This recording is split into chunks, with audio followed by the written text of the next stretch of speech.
doing my PhD, it's a journey of inquiry, a journey of trying to know what works for my continent, what works for my people, what can alleviate my people out of poverty. Poverty alleviation has been with us, programs have been with us since I was born.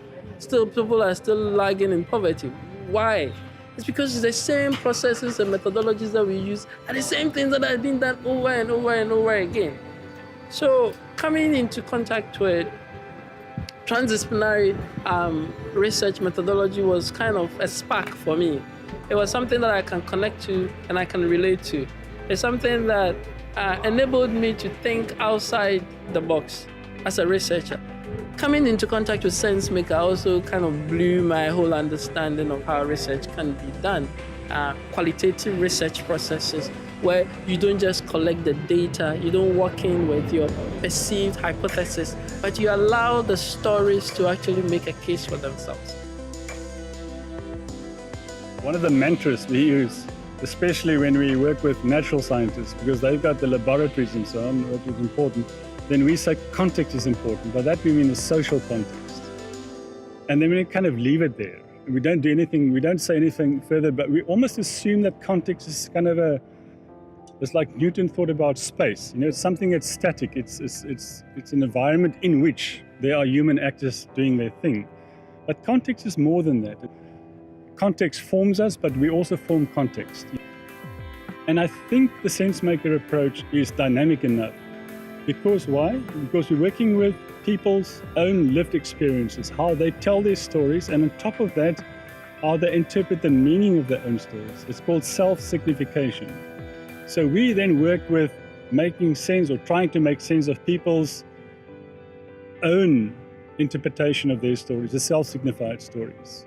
There is a very famous Peter Drucker quote, and he said this in 1970, and I don't think we understand this till today. And he said in 1970 that we're beginning to understand that most questions around technology are human and not about technology at all. And I think that, that's where I think we can start to begin to explore more interesting components of how do we bring in things that we understand from the innovation sector in IT industries or in more innovation-driven industries into social development. And how do we actually build in things around building social infrastructure and merging that with technological advancements and not seeing them as separate.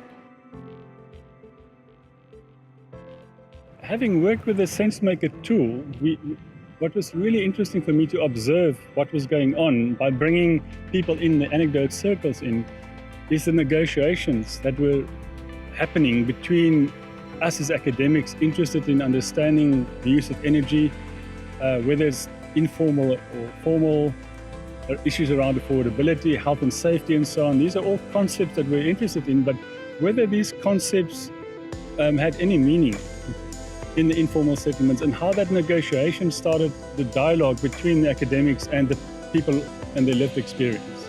The real design takes place at the level of naturalizing the language, which is another thing that we try to do with our work is naturalizing sense making. So building on some of Dave Snowden's work is the concept of not just complexity in a computational point of view, but enthrocomplexity, so the human systems type of complexity, which is where the human interaction, the actual theoretical translation of that